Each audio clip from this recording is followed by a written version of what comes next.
All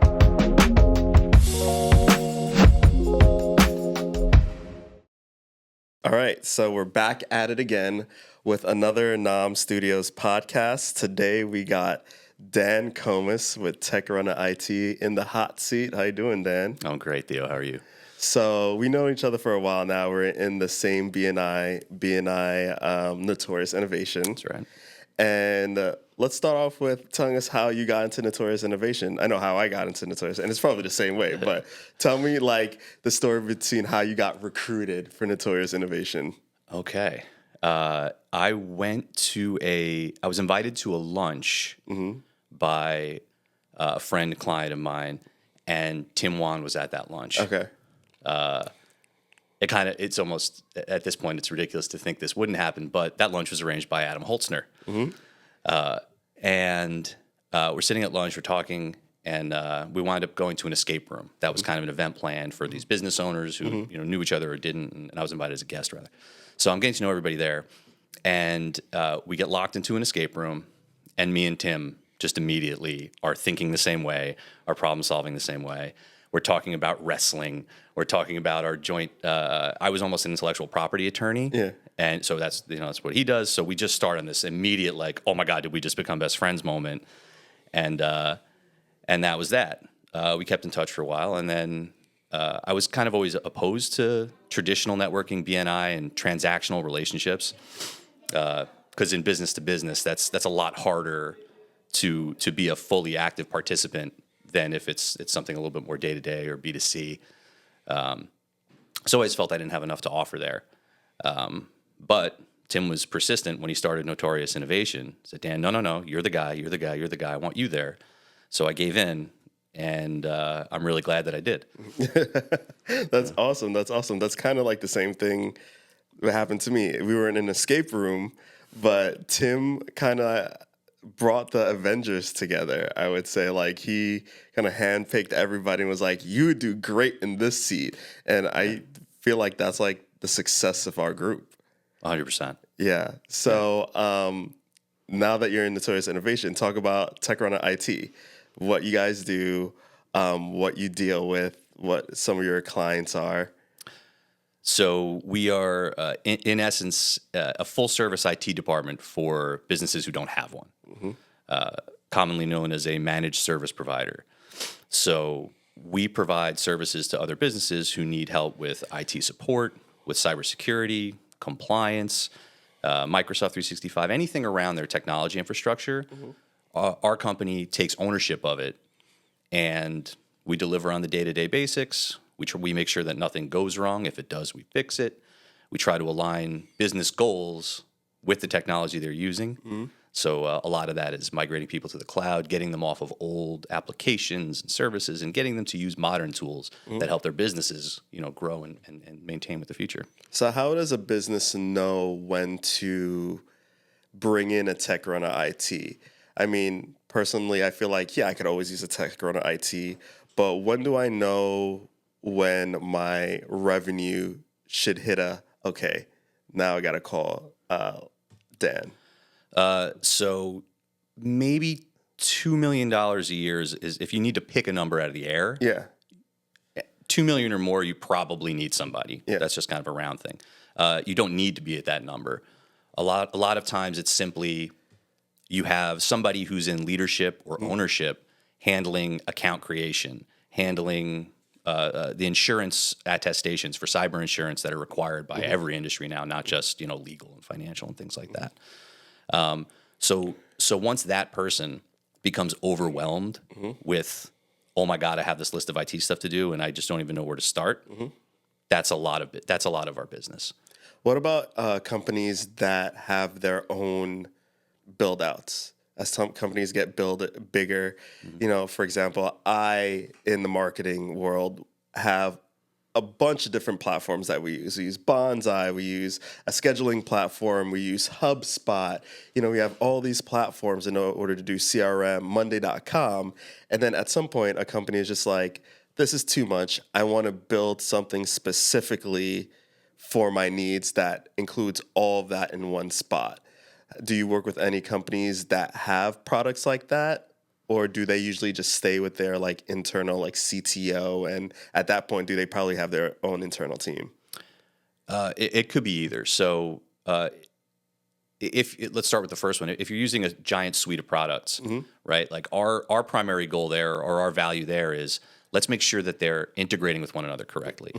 Let's make sure that you have one unified login for all of it. You don't have 12 passwords and 12 accounts for all different services.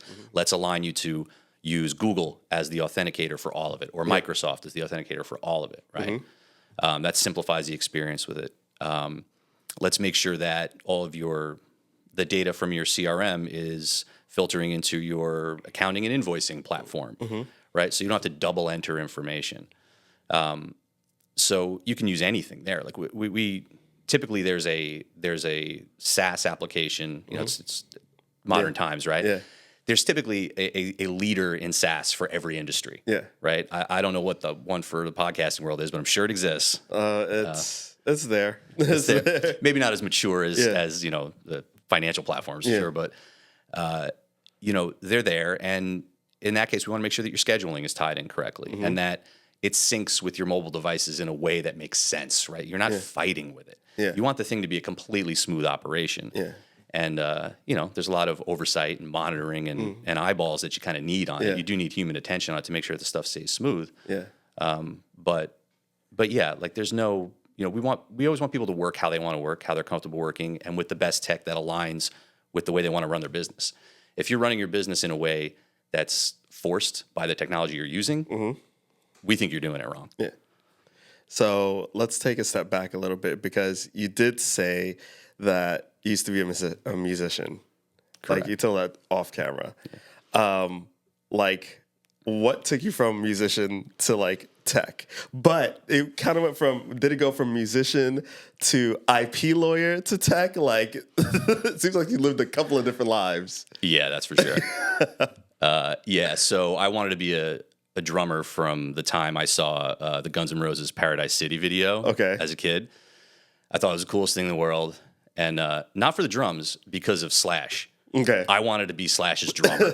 Like, that guy is awesome. Yeah. I still think he's awesome. He hasn't stopped learning and getting better and trying to be a better guitar player even into 60 years old. Like, I love that dude. But, I wanted to play drums, and I did. Like, it was everything I did from the time I was 8 years old to your parents 25 or something. Look, man, my mom let me have a drum set in the house. I was in the basement. I had a drum teacher every week. I had some of the best guys, teaching me and get me along. Like, I'm really grateful for it. When I was in high school, I was in a fairly successful, like, hardcore band. Okay. I was playing for hundreds of people on the weekends. I was a senior in high school. Where did you grow up? New Hyde Park. Okay. So, but we were playing all over the city, all the Tramps, Coney Island High, all the awesome venues in the city that are gone now. CBGB's. Okay. All this places, Brooklyn, Long Island. And then we started like touring a little bit, and we're playing. So you guys are serious. Huge, like we were getting there, Yeah. We were playing with bands that are huge now. We were the opening act and stuff like that. But we had a draw. We played one show up in upstate, and it was like our biggest show to date, and I wanted to make sure that our fans were there. Yeah. So I rented a school bus. So you could bus everybody up. We bussed up like 60 people. That's awesome. Yeah. I think they're still chasing me for the deposit on that thing.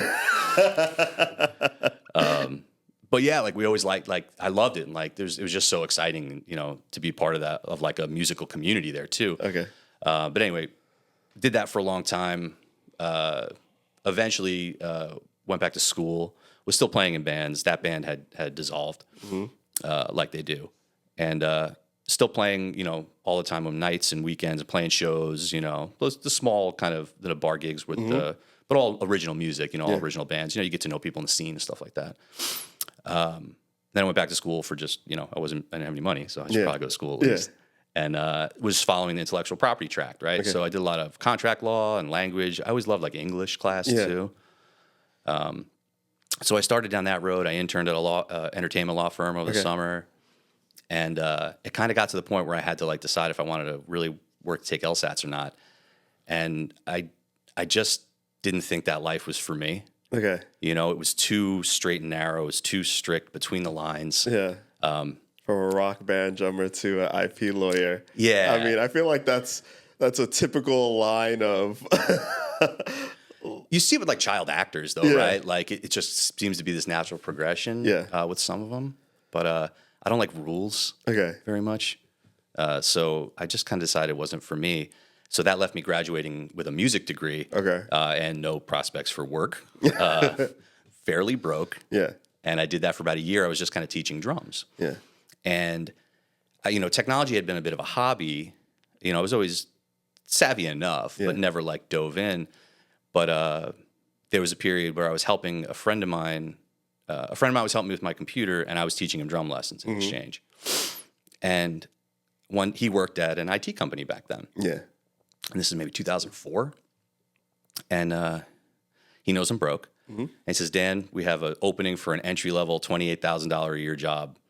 Do you want it? He was just like, yes. I was like, I'm not qualified. Like, I'll try. Yeah. But ultimately, I said yes and hit it off from there and really started to enjoy it. I took to it. I like learning. I like problem solving. Yeah. You know, as a drummer, I think those things kind of align. Okay. You know, you're always trying to fit and with what the song needs, not like being on top of it, right? So it's a lot of listening. It's a lot of where does this belong? Kind of mathematical in that way. Yeah. And I fell into it and I excelled at it. Okay. So that's awesome. That's awesome. And so like now you're working as an IT guy for how long before you're just like, I need to do this myself. If I ran this, it'd be 10 times better. Well, it took me 3 years to figure that out. Okay, that's a very short amount of time. It took me 4 years to commit to it. Okay, 3 years past that 4 years, or 1 year past that? No, 3 years? 1 year. I did 3 years, and we had there was an owner, and then we had the rest of the team, and one of our key team member who we kind of all looked up to as our mentor. The owner was a little separate from it. He left, and we kind of were a little bit on our own at that point. Okay. We gave it to the end of the year, or I gave it to the end of the year. You're just like, yep, gotta get up out of here. That was it. And the first year I was in business for myself, I made more money than I made working for somebody else. Okay. So I thought it was a success. Okay. And who did you land like that first year? Like, is that people that you knew from the past client that kind of just like, I'm going to go with you? Or did you like land brand new clients? It was a combination of both. Yeah. I was very strict about like, I'm not leaving this with the intention of poaching business. Yeah. I would still feel bad about it if that was the case. But I had people come and find me. Okay.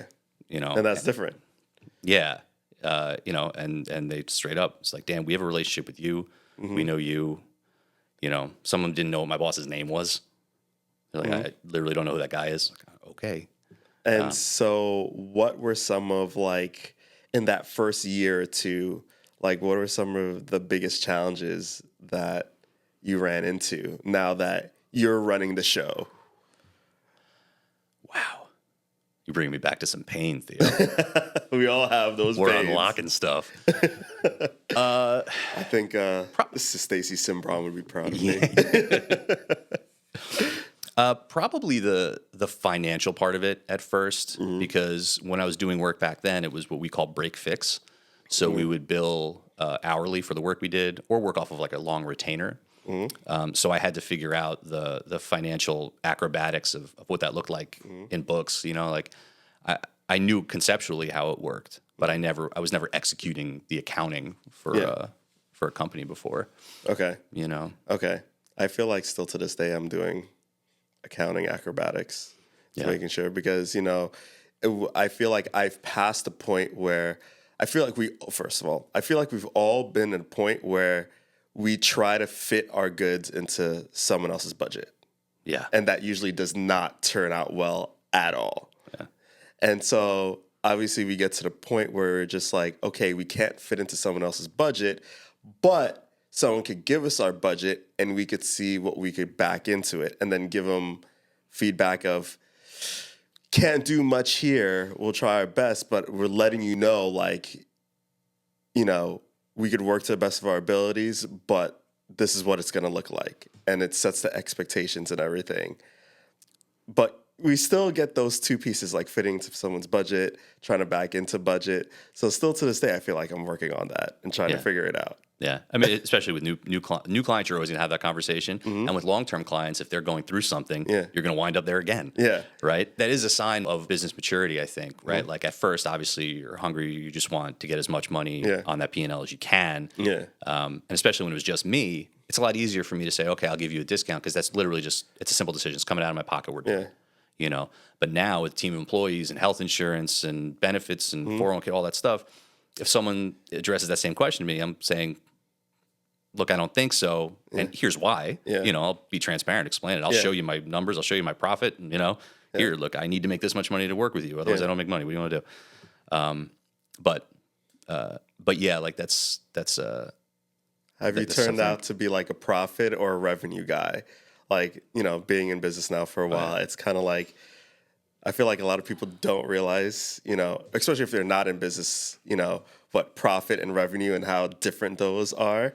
And like, you know, at the end of the year when you do your taxes, when you're doing stuff, people say like, wow, you made more revenue than you did last year. And it's like, yeah, I did make more revenue, but that doesn't really equate to the profit. And then everybody's always like, oh my God. So it's kind of funny because now I hear things on the news and you hear something, let's say Coca-Cola made like $28 million in revenue this year. And it's just like, how much did they make in profit? Yeah. It could have been like $500,000. Yeah. You know, no, it's because headline talk, right? Yeah, it's just over the head. But it's kind of funny how revenue kind of leads a lot of things in accounting in terms of, you know, borrowing money, doing all that stuff. Like, but at the end of the day, it's like, we just need pockets to pay our bills, profits to pay our bills. Yeah, like as more as you know, as long as there's more in the checking account than there needs to be. Yeah, you're okay. You're right? okay. Like, even if it's like $50 more. It's sure, like, we did it. Green.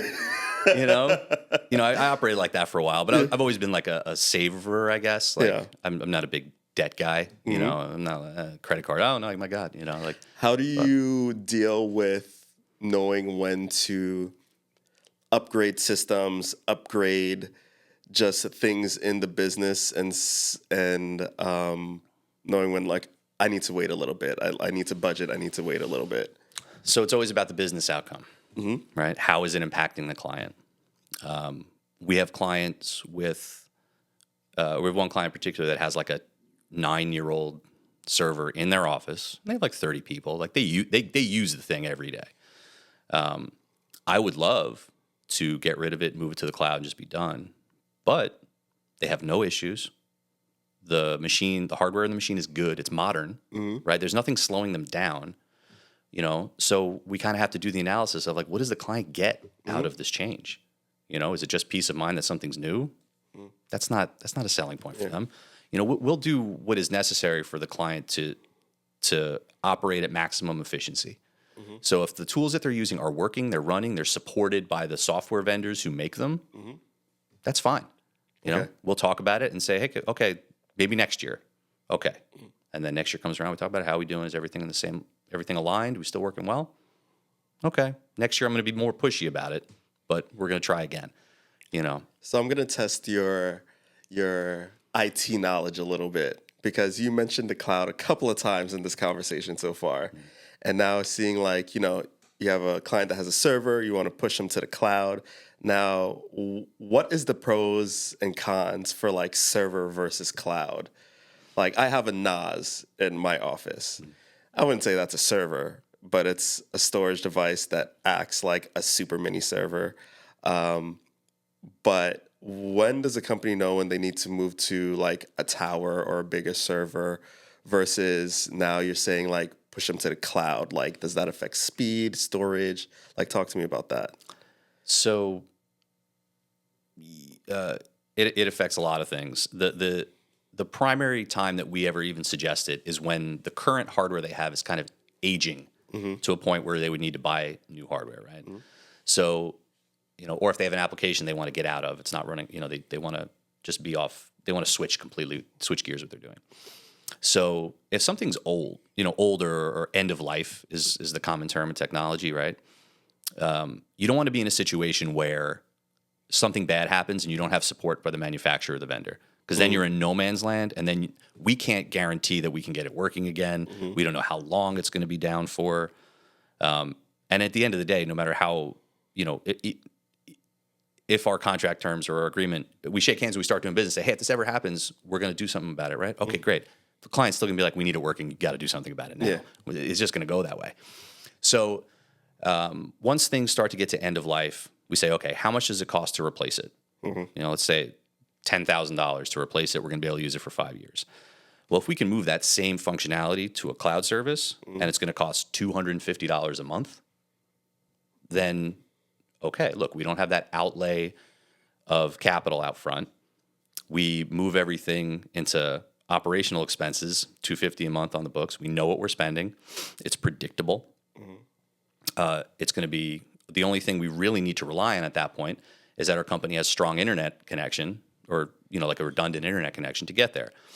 So it's kind of how do you want to spend the money, right? Do you think you're going to be moving offices at any point in the next, when does your lease end, right? If that crosses over with when you're buying new hardware, you're going to have to consider the cost of moving that, setting it up in the new building. It's a little bit more of a long-term plan. But if you're spending, $10,000, $20,000, $30,000 on something, you'd like to have that conversation, right? Yeah. So what do you say about people who are worried about either speed or security when it comes to cloud? It depends on the platform that you use, right? And cloud's a huge word. Cloud could be Microsoft Azure, which is if you have a Microsoft server, you can just basically have the same server, just host it somewhere else. Cloud could mean a SaaS application, right? Like QuickBooks Online, right? That's SaaS. So the security comes down to any major cloud provider you use is going to be SOC 2 compliant, which is like that standard saying that we are testing our security every day. We're testing for all vulnerabilities. If we see something, we fix it within 30 days. There's a whole series of criteria that they have to meet, and most major vendors are. You really worry about the security side of it with kind of the startup companies. The kind of, if a company has a mobile app and not a fully functioning website, like don't use it. Yeah. It's like anything else. You want to go with trusted brand. You want to go with experience and Amazon Web Services, all those. Exactly. Yeah. There's the big three for a reason, right? Okay, so let's move over to like your fitness, because I did the Fight for Charity last year. Yeah, You're a big supporter of mine. Thank you. And, we trained together at your gym. What's your gym's name again? Long Island Fight Club. Long Island Fight Club. And you're an avid fitness guy at Long Island Fight Club. You support the guys that are fighting out there a lot. You spar. So, like, what took you down this fitness journey of, like, the contact sports kind of thing rather than, typical weightlifting or, running, that kind of thing? Yeah. Well, I ran first. And got bored with that. Had enough half marathons. So it actually is kind of business related. It kind of comes back to the do hard things concept, I wanted to get more comfortable being uncomfortable. And when I started kickboxing and Muay Thai, I was in a place in my business where I was also now hiring employees. Okay. And hiring employees means you need to add more business. It means you have different responsibilities, and like the whole thing changes. And it was really hard. It was really new. It was really different. I could operate by myself, no problem. Yeah. I've been doing that since I was 12 years old. As far as selling bootleg VHS tapes in school and stuff like that. Whatever. I was a hustler. Baseball cards. I was always doing it. So I was like, what's the hardest thing I could do that I've never done before? I have no business doing. I'm not an athlete. I was never a team sport guy. Like I played recreational stuff.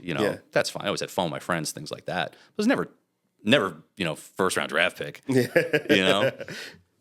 So I had always been interested in kickboxing. Something about the kicking always engaged me more than the punching. Yeah. I'm not a really good, kind of terrible boxer. Would stay away from your legs. Oh my God. If you leave your lead leg out, I will bang on that thing until you put it away. It's one of my great joys in the world. So I started doing it. It was really hard and I sucked at it. And I was like, all right, good. I also wanted a teacher, like operating my business by myself. Like everything was kind of up to me. And I had mentors and I always had people to call, but I never really had someone I was truly accountable to on their terms.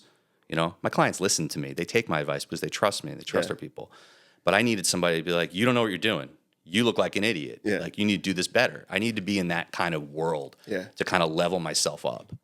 And it worked. You know, it really got me there. I remember having a conversation with someone. Who was I having a conversation with?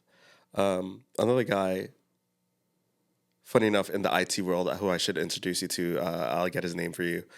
He builds custom platforms for people, so I think you guys would meld well together in that world.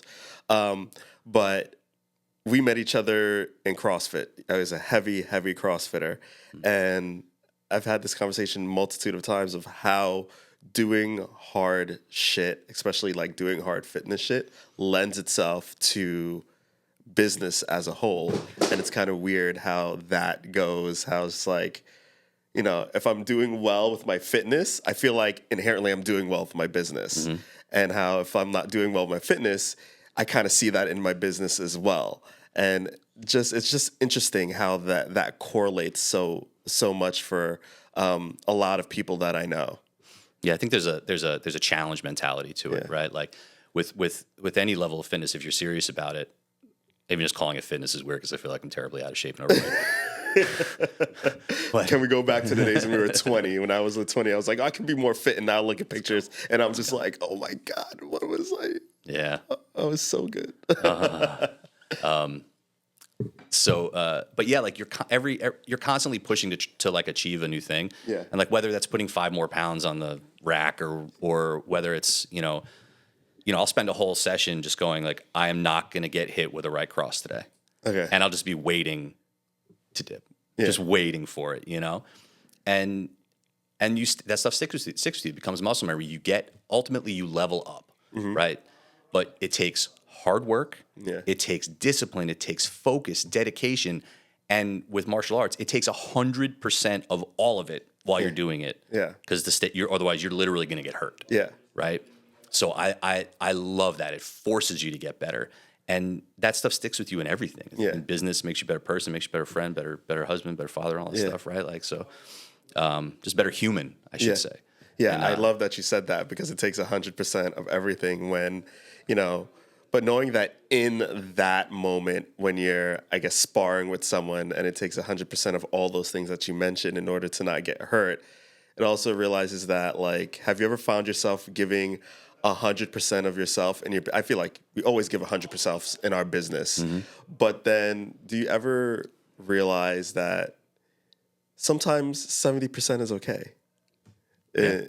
More often than not, it more is, often right? than not, it's okay. Yeah. So I've had a reminder on my phone for going on 10 years that says it comes up every week. It used to come up every day. Then I changed every week. Now it's like every 2 weeks, I think. Yeah. You can't care more than the client. That is very true.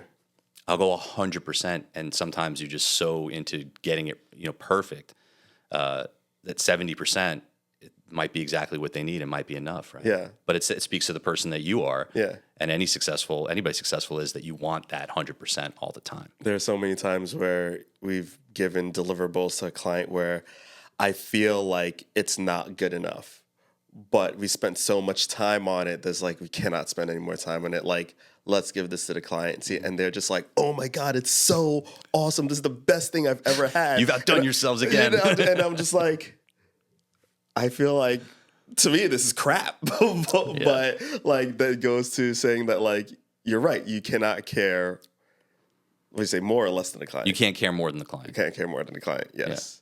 Yeah. So that is awesome. So what's next? Are you going to do the Fight for Charity?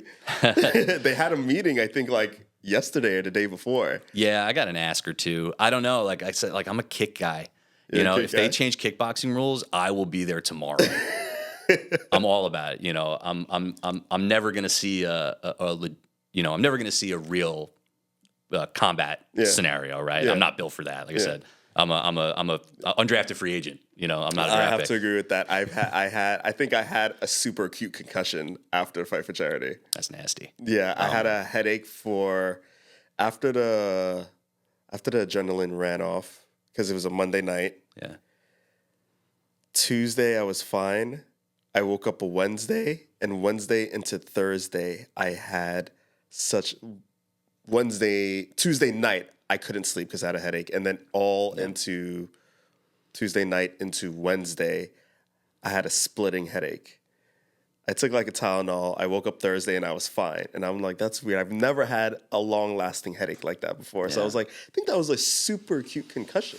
Kind of, not a doctor, but kind of checks those boxes. Come down to Fight Club. We'll work on defense. We'll get those blocks up. We'll get you slipping and dipping. I know. I was slipping and dipping, but the guy was so much bigger than me. He was so much, and his reach was so much longer. Like my reach is here. I think he was like over here. Oh, nightmare. Yeah. Nightmare. So he like, because we had sparred, but we spar throughout the year together when we know who we're fighting. So we know who we're fighting. Yeah.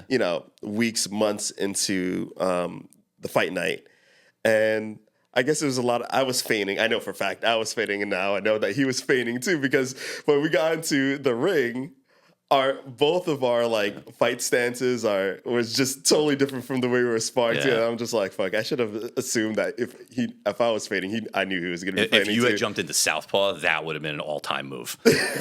I should have. Oh, brain just goes upside down. Yeah, maybe next time, maybe not next time. I don't know. Would I fight again? I probably would fight again, but I'd fight again if they asked me, because they did bring in a couple of other past fighters in this past year, because they didn't have anybody to match the people who volunteered to do it last year with. Yeah. So they had to call a couple of old people and be like, hey, do you mind fighting? Blah, blah. So I would do it only knowing that, like, if I was fighting again and they called me to match me up with someone, I'd be like, we're going to go easy. Dude. Like, let's just tap each other up. We're not like... with sparring, I like to think of it as playing tag. Yeah. Like I think that's the Thai style versus the Dutch style. Yeah. Dutch, they're just like, put a brick in your hand and throw it at the other person's, it's fun.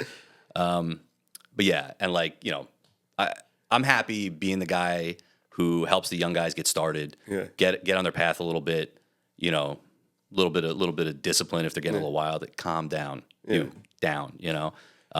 and then they start working with fighters, and you start to see these kids go nuts, man. I'm perfectly happy with that role. Yeah. It's good enough. You ever traveled to like Asia? Because I went to the Philippines last summer, and to help train for this, I did Muay Thai the whole time I was there. Yeah. Have you ever traveled anywhere outside the Muay Thai? No. You should do it. Yeah. Like I remember I was there, and they don't play over that. Part of just the exercise, the training, they'd be like, all right, it's the end. They'd run us to the ground. First of all, they'd run us to the ground, and then obviously they only focus on technique. But then at the end of all of our workouts, it's just like, clench. We're gonna kick you in the stomach. Yeah. we do a lot of that old school kind of stuff. Yeah. I've heard the stories like you start the morning with a 10K. You're like, all right, now let's work out for 12 hours. Yeah. But we'll do arms up and then just bare knuckle punches in the stomach. Yeah. Kicks across the midsection. Yeah. We'll take a Thai pad, do a sit up, and then when you come down, slam. Oh, it's the best. Yeah. It's the best. And then I remember my coach over there, definitely smaller than me, Filipino dude, but his kicks.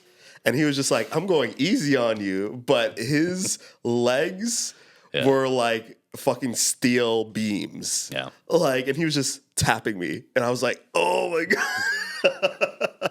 Well, he's been kicking down trees since he was 4 years old. Yeah, he's been training for years and years and years. I remember I had sponsored him, which it's amazing to go over there and help out when you can, because he had messaged me a while back and he was like, hey, I'm looking for sponsorship. There's a fight on another island, blah, blah. It's called Filipino pesos. He's like, I need 5,000 or 10,000 Filipino pesos, which is only like $100. Which like to them is like a lot. Like they just like we have to fundraise. Yeah. Like they have to fundraise. And I was just like, yeah, man, I could do it. I gave him like $50, $75 and allowing him to like kind of like live his dreams. Like, just giving back is a lot. So yeah. Hell yeah. And I've seen martial arts help so many guys and girls like come from a certain place and then turn into a different person and like really help them grow. Like we've gotten a lot of kids, 16 older, maybe not in the best situation. And to see him kind of tighten it up a little bit, get straight, And that discipline, like you talked about in the beginning, is that discipline. It's it, man. I love it, and you know, I'm grateful to be a part of that part of it. You know, I do just that part if that was what was asked. All right. So the keys to this conversation is, if you want to be successful in business, just get disciplined through a gym. Just fight people. That's it. Legally. Yeah. All right. So we're wrapping up here. Where can people find you? Where can they get in touch with you if they need an MSP, an IT guy, business to business? You want to make sure it's business to business, not like in your home fixing your router. Yeah, different business. Plenty of great people around that take care of that stuff. We're in a different different market. If you're a growing business, you need somebody to manage and handle your IT needs. Then TechRunner IT is definitely a good option for you. TechRunnerIT.com. I'm very active on LinkedIn, LinkedIn /Dan Komis. We post a lot of stuff about our team. I try to post once a week. You know, I'm very collaborative, very community driven with other people in the IT industry around the world. So always lots of good stuff there, and I like that fun. Like, one thing about working with us is you will know us. Yeah. You know, there's no difference between the person you talk to now and the person that you talk to at 4 o'clock in the afternoon when you're having a crisis. You know, our guys will always be the same people. Take care of you, greet you with a smile. Awesome. Thanks, Dan. I appreciate you coming by. Thank you, Theo. All right.